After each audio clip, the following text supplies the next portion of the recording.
If you love stories of overcoming, revenge, and twists and turns that life brings, then this channel is for you. Here, each story will keep you hooked from beginning to end. So subscribe now, activate the bell, leave your like, and come with me, because today's story is simply unmissable. The aroma of fresh coffee hung in the air of the small cafe, a cozy refuge for Elisa amidst the city bustle. She watched the street through the large window, her brown eyes reflecting the anxiety that consumed her. Today was the day when Tiago, the man who had won her heart with gentle words and an enchanting smile, would finally meet her parents. Elisa felt a knot in her stomach, a mixture of excitement and apprehension. Her parents were reserved with firm opinions, and their approval meant the world to her. Tiago was different from anyone she had ever known before, a free spirit, an artist with a sensitive soul who made her feel alive and loved like never before.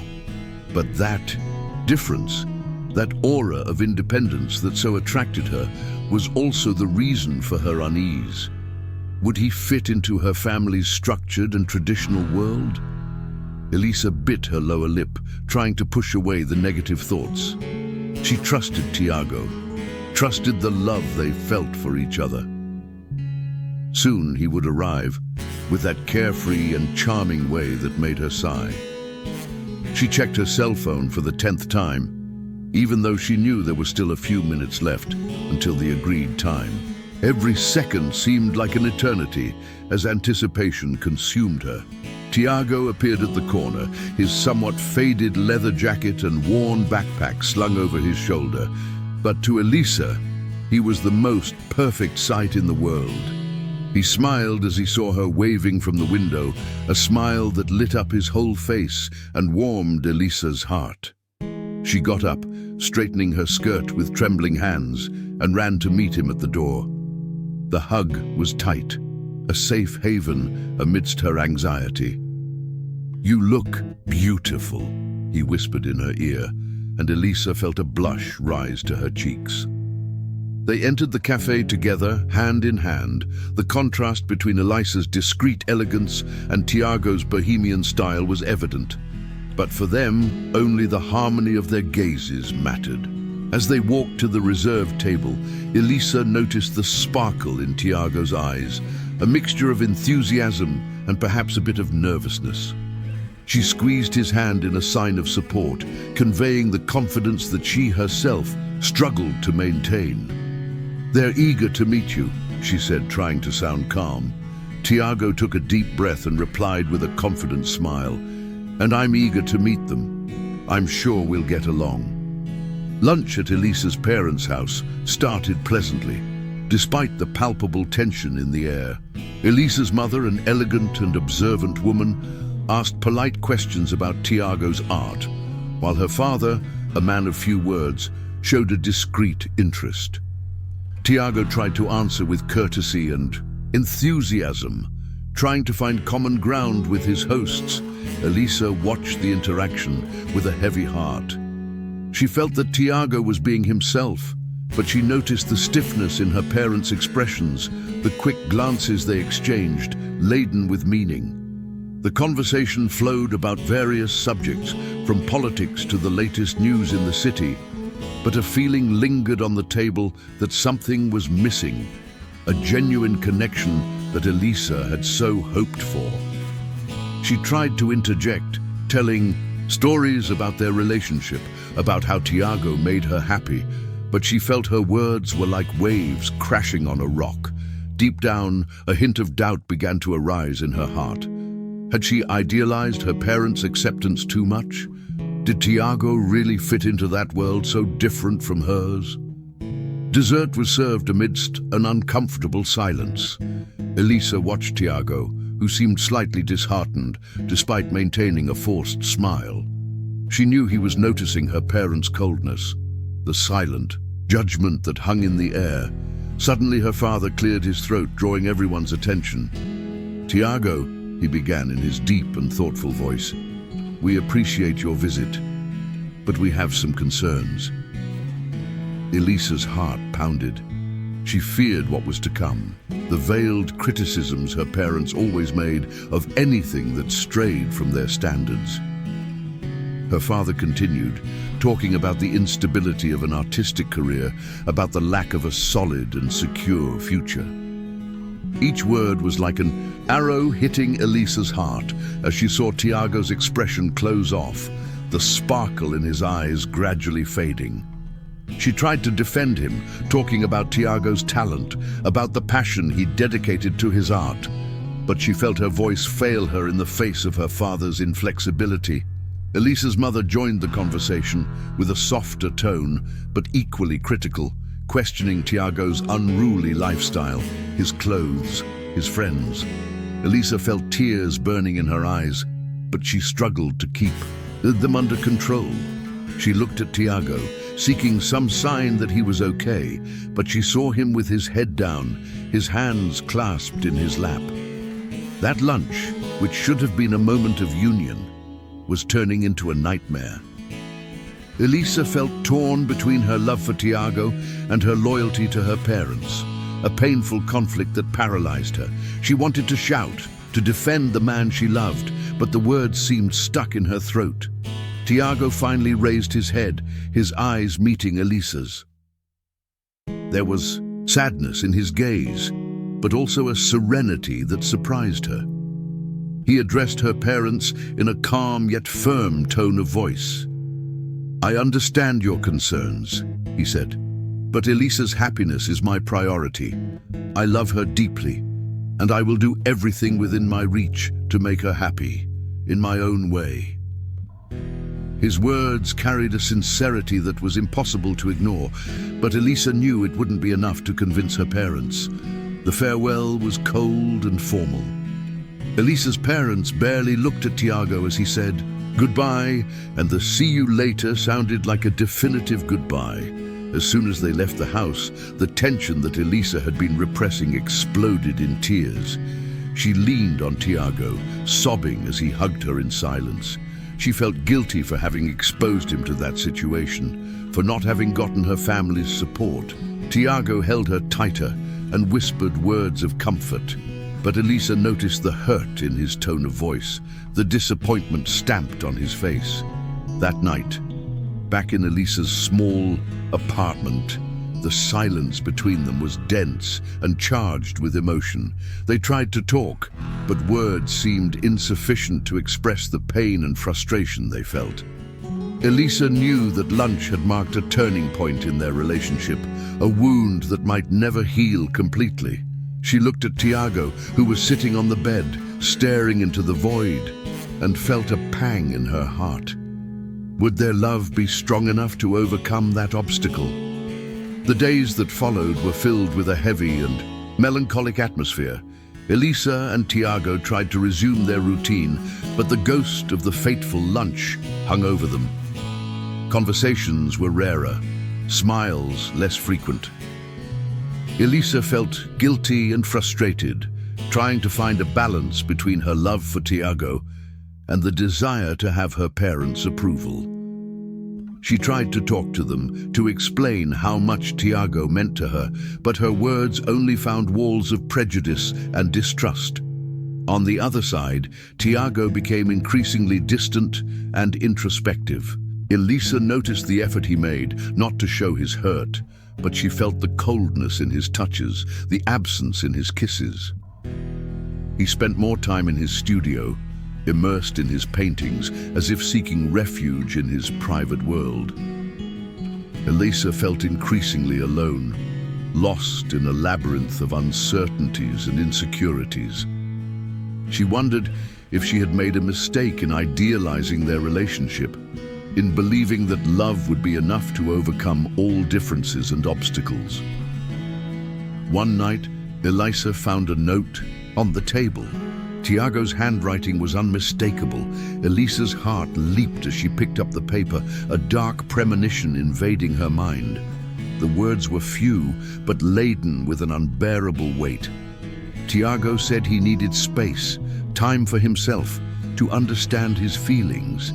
He thanked her for the moments they had lived together, but made it clear that he did not see a future for their relationship given the impossibility of obtaining Elisa's family's acceptance. Tears streamed down Elisa's face as she reread the note several times, as if trying to find some other meaning in it, some hope that did not exist. That piece of paper was the confirmation of her worst fear, the realization of the disappointment she had so dreaded. She sat on the bed, her body trembling, and let the tears roll freely. The pain was piercing, a hole opening in her chest, taking with it all her dreams and illusions. The days following Tiago's departure were a blur of pain and suffering for Elisa. She could barely get out of bed, sadness consuming her completely. The memories of happy moments with Tiago were like knives in her heart, intensifying the feeling of loss and abandonment. She blamed herself for everything, for not having been able to protect their relationship, for having placed so many expectations on a future that would never materialize. Her friends and family tried to comfort her, but their words of comfort seemed empty and insignificant in the face of the depth of her pain. Elisa, isolated, herself, avoiding any contact with the outside world. She couldn't imagine how to move on, how to rebuild her life after that devastating disappointment. The love she felt for Tiago was so intense that the idea of loving someone else seemed impossible. She felt broken, incomplete, as if an essential part of her had been ripped away. Slowly, as the weeks passed, Elisa's pain began to turn into a more bearable sadness. She knew she needed to move on, even if the idea hurt. With the support of a close friend, she started to leave the house to resume some activities that she used to enjoy. It was the small steps that made the difference: a walk in the park, a coffee with a friend, reading a book she had abandoned. Elisa realized that life went on regardless of her pain. The world had not stopped spinning because of her heartbreak. This realization, however obvious it seemed, was an awakening for her. She began to take care of herself again, to pay attention to her needs, to her desires. She enrolled in a photography course, an old passion she had put aside during her relationship with Tiago. Gradually, photography became an escape valve, a way to express her feelings and to rediscover the beauty of the world through new lenses. Immersed in the world of photography, Elisa began to find a new purpose. She spent hours exploring the city with her camera, capturing moments, colors, textures that had previously gone unnoticed. Through the lens, she saw the world from a new perspective, discovering details, nuances, stories that inspired and motivated her. The photography classes became a space for learning and connecting with other people who shared the same passion. Elisa made new friends, exchanged ideas, experimented with new techniques. Little by little, her self-confidence began to return, the feeling of emptiness being filled with new experiences and learning. She realized that her happiness did not depend on another person, that she was capable of building a full and meaningful life on her own. Photography taught her to focus on the present, to appreciate the beauty of small moments, to find joy in the simple things in life. A year had passed since Tiago's departure. Elisa was no longer the same fragile and insecure woman. The heartbreak had been painful, but also transformative. She had learned to love herself more, to value herself, to prioritize her own dreams and goals. Her career in photography was taking off. She had started to exhibit her work in small galleries, and her clicks were receiving recognition. Elisa had found her voice through images, expressing her unique vision of the world. One day, while organizing a new exhibition, Elisa received an unexpected message. It was Tiago. He said he was in town and would like to see her again. Elisa hesitated for a moment. A wave of memories flooded her mind, the pain of loss, the longing for happy moments. But she was no longer the same Elisa as before. She had rebuilt herself, strengthened herself, With a mixture of curiosity and self-confidence, she replied to the message, agreeing to meet for coffee. The reunion with Tiago took place in a different cafe than the one where they had first met. Elisa arrived a few minutes early, feeling a surprising calm inside her.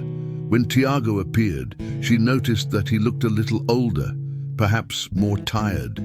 The smile was still the same, but it didn't have the carefree sparkle of before. The initial conversation was a bit hesitant, full of awkward silences. They talked about the time that had passed, about what had happened in their lives. Tiago asked about Elisa's photography and showed genuine interest in her work. Elisa spoke enthusiastically about her exhibitions, about her future projects, about how she had found her passion. She realized that she no longer felt that piercing pain when she saw him, just a slight nostalgia for a time that had been left behind. At one point in the conversation, Tiago confessed that he had regretted his decision. He said that the pressure from Elisa's family had affected him more than he wanted to admit, but that, over time, he realized the mistake he had made in letting her go. He spoke about how he followed her on social media, admiring her success in photography, and how he missed the joy and lightness she brought into his life. Elisa listened to him in silence, without judgment. She understood the pressure he had felt, but she also knew how much she had suffered with his departure. She looked at Tiago with a serene gaze, without resentment, but also without the intensity of the love of yesteryear. She had moved on, built a new life, found her happiness elsewhere, within herself.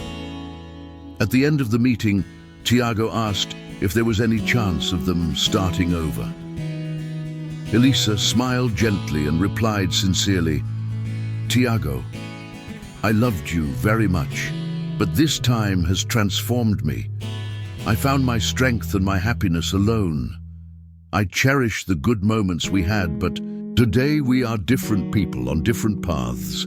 She stood up, extended her hand to him in a gesture of friendly farewell, and left the cafe, leaving Tiago alone with his regrets. Elisa walked through the city streets, feeling the sun warm her face. She felt no anger, no sadness, just a profound sense of freedom and gratitude for the strong and independent woman she had become. The heartbreak had been a painful chapter in her story, but it had also been the catalyst for her growth and for the discovery of her true potential. She knew that the future held many other stories for her, and she was ready to live them intensely with the certainty that her happiness depended only on herself.